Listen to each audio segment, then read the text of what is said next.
지난 시간에도 잠시 말씀드렸습니다만은, 자유민주주의와 시장경제, 이렇게,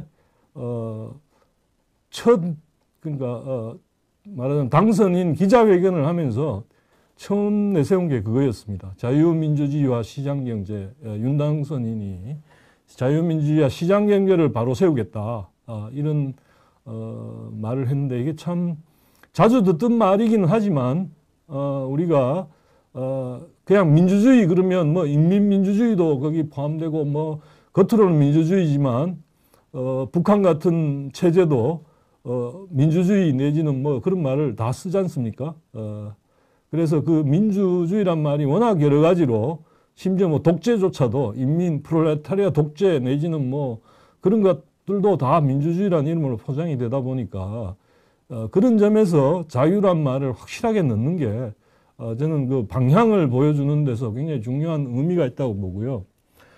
그와 동시에 이제 시장 경제를 바로 세우겠다. 그렇게 얘기를 했고, 아까 말씀드린 것처럼 기업들이 이제 제대로 좋은 일자리를 만들면 그걸 가지고 이제 그로부터 좋은 일자리들이 되고, 그다음에 그로부터 경제가 잘 되면 그에 따라 세금이 일정률이라 하면 거기에 또 세금도 늘어날 테니까 어떤 이야기까지 했냐면 재분배죠. 재분배를 하기 위해서도 성장이 반드시 필요하다. 복지를 하기 위해서도 어떤 그런 의견을 비췄습니다. 그래야 굉장히 오래 갈 수 있다는 거죠. 그래서 그런 측면에서 굉장히 기대가 되고요. 아무튼 그런 점에서 이제 엄청나게 기대가 되지만, 이제 다른 한편으로 지금 당장에 문제가 되고 있는 그 소상공인들, 자영업자들 그 50조로 이제 확실하게 보상을 해주겠다 그랬는데, 여러분은 어떻게 생각하십니까? 이게 쉽지는 않을 것 같습니다. 첫 번째 방법은 추경을 2차 추경, 1차 추경은 이미 했죠. 그래가지고 뭐 300만 원씩인가 뭐 또 나눠주고, 그렇게 했는데, 대선 직전에. 그래서 매표 아니냐, 뭐, 그때 시끄러웠죠. 여러분 다 기억하실 겁니다. 이제 대선 직전에 자꾸 그런 걸, 그전에는, 말하자면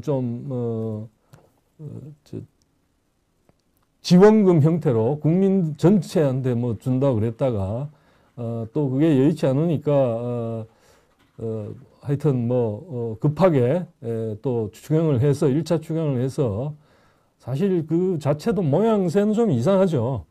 12월 때, 지난 연말에 내년도 예산을 다 결정을 하고, 그 다음에 얼마 안 돼가지고, 소위 잉크도 마르기 전에 또다시 추경을 했으니까 참 그렇긴 한데, 그러다 보니까 그러니까 현재 국민의힘 그쪽에서는 대선을 앞둔 돈 뿌리기 아니냐, 현금 뿌리기 아니냐고 강력하게 반발을 했습니다만은, 어쨌든, 그러나, 자영업자들과 소상공인들에 대해서는 확실하게 손실 보상을 해드리겠다고 약속을 했고, 그래서 그런 약속을 했기 때문에 그걸 이제,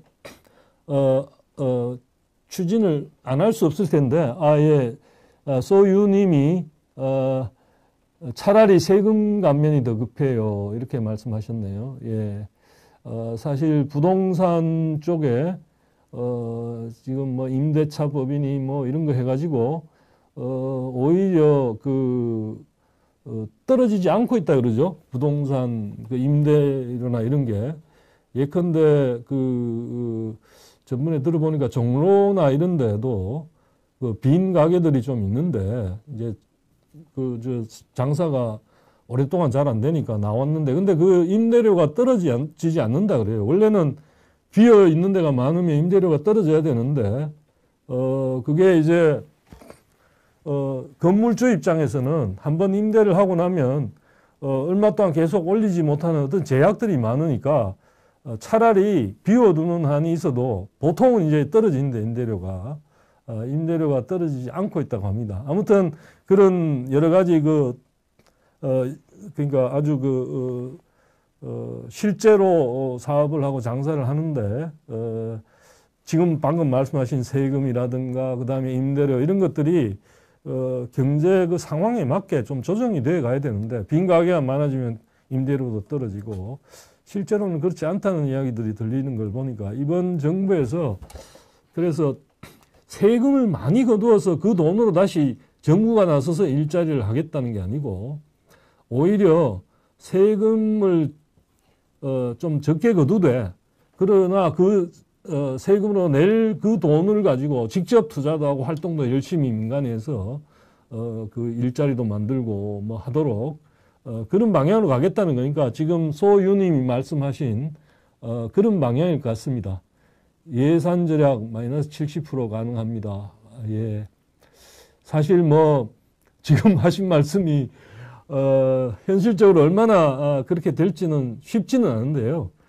예산 절약이란 게 보통 이제 가장 좀 뭐랄까 파격적이라 그럴까 동결만 해도 예산을 늘리지 않고 동결만 해도 그게 굉장히 파격적이라고 불리죠. 우리가 뭐 흔히 알고 있는 뭐 자주 신문지상에 오르내리는 이제 예산 이제 좀 남게 되면 뭐 지자체나 이런 데서도 뭐 보도블록 갈기나 뭐 이런 거 자주 언론상에 보도가 되죠.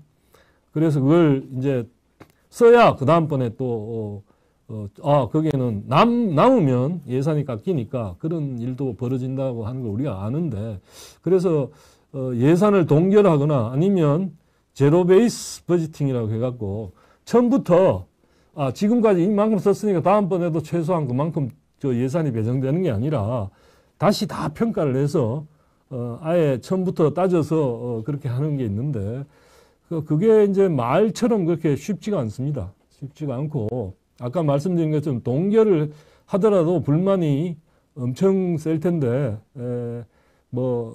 동결을 한 적은 있죠. 그런데 그걸 이제 과연 예산 70% 절약을 70%까지 할 수 있는지 여부는 참 쉽지는 않습니다. 아무튼 뭐 그렇게까지 아마도 글쎄요. 우리가 이제 그런 거 있지 않습니까? 어디 상대적으로 우리나라뿐만 아니라 다른 나라들도 예산을 이렇게 줄여가는 노력을 하지만 그게 쉽지 않았다는 게 영국의 이제 대처 수상 같은 경우에도 그게 이제 뭡니까 다른 굉장히 공기업을 민영화한다든가 그다음에 엄청나게 우리식으로 말하면 공공임대주택이 엄청나게 많았는데 그 임대주택으로부터 임대료를 적게 받다 보니까 시장 가격보다 임대료를 적게 받다 보니까 그 나머지 액수를 재정 적자로 다 메우고 그래 했습니다. 그런 어려움 때문에 나중에 그런 공공임대주택을 거기 살던 사람한테 분양을 시켜서 더 이상 말하자면 재정에서 부담을 하지 않을 수 있도록 그렇게 바꾸고 가고 공기업도 주인을 찾아주고 이런 걸 했는데요. 그럼에도 불구하고 복지예산 쪽은 전혀 손을 못 대서 예산을 깎지는 못했습니다. 줄이지는 못했는데 사실 만약에 그렇게 예산을 불필요한 데를 잘 쳐내서 줄일 수 있다면 그거는 진짜 어마어마한 일이 될 것입니다. 그래서 우리가 불필요하게 너무 크지 않도록 조금씩 관리할 수 있는 그런 게 필요합니다. 천일 TV님이 말씀하신 독일 인구 8천만에 예산 350조라 하더군요. 예, 독일이 아주 모범국입니다. 지금 오늘 말씀드리려고 하는 게 재정 준칙 이야기인데 독일이 여러분 알다시피 하이퍼 인플레이션을 겪었습니다. 그러니까 1차 대전 이후에 그러니까 어느 정도로 심했냐면 초인플레이션 어느 정도로 심했냐면 여러분이 버스 탈 때랑 내릴 때 버스 가격이 달랐다 그래요. 버스 요금이. 그 정도니까 얼마나 그래서 사람들이 돈을 다 이제 말하자면 물건으로 돈을 가지고 있으면 계속 가치가 떨어지니까 무조건 물건으로 바꿔서 돈을 버리고 아무 물건이라도 그렇게 하려고 했다는 이야기였습니다. 그 정도였는데 그러다 보니까 이 사람들이 통화를 난반해서 인플레가 되는 게 얼마나 문제가 되는지에 대한 뼈저린 인식을 했고 그래서 굉장히 그 통화를 함부로 발행하지 않고 굉장히 관리를 잘하는 편이죠. 그래서 그러다 보니까 마르크화가 한때 독일에서 가장 안정적이고 선호하는 지금은 EU로 통합돼서 유로를 씁니다만은 어쨌든 마르크화가 그렇게 됐고 독일 경제도 굉장히 안정적으로 잘 발전을 했습니다. 그래서 그와 동시에 또 재정 쪽도 철저하게 함부로 재정 준칙을 잘 만들어서 재정이 함부로 늘어나지 않게 했는데 아마도 천일TV님께서 말씀하시는 게 그 덕분이 아닌가 저는 그렇게 생각이 됩니다. 아무튼 어쨌든 그래서 오늘 드릴 말씀도 사실은 지금 이제 이런 상황에서 지금 새로운 정부가 처해 있는 시작할 때 처해 있는 상황이 그렇게 좋은 게 아닙니다. 박근혜 정부를 물려받은 문재인 정부가 시작할 때는 사실은 재정 상황이 상당히 좋았는데 지금 현재는 뭐 여러분 잘 아시다시피 국채 누적된 게 1,000조 원을 넘고 그래서 이게 앞으로 뭐 1,400조 국채가 올해 말에는 뭐 그렇게 될 거란 이야기도 있고 뭐 여러 이야기들이 나오고 있습니다. 1,200조 2020년에 1,075조 2025년에 1,415조 이렇게 되네요. 이게 이렇게 계속 늘어날 거고 지금 추세로 그냥 간다면 그래서 이번 정부가 한국 경제나 발전을 위해서 해줘야 될 일 가운데 하나가 이런 추세에 좀 말하자면 브레이크를 걸어줄 필요가 있습니다. 그러다 보니까 사실 그렇게 하기 위해서는 여러 가지 지금까지 정부가 벌였던 별로 효과 없는 사업들을 되도록 줄이고 그렇게 하면서 그 돈으로 오히려 다른 쪽에 쓰고 혹시 지금 아까 예산 동결 내지는 감축까지 말했는데 최소한 우리가 성장하는 속도, 성장하는 속도만큼 세금도 늘어날 거로 볼 수 있으니까 그거보다는 최소한 낮게 내지는 그걸 넘지 않도록 그렇게 하는 방법으로 가야 이제 부채가 늘어나지 않고 점점 줄어드는 그게 얼마든 줄어드는 방향을 전환시킬 수 있다. 뭐 이런 생각이 듭니다.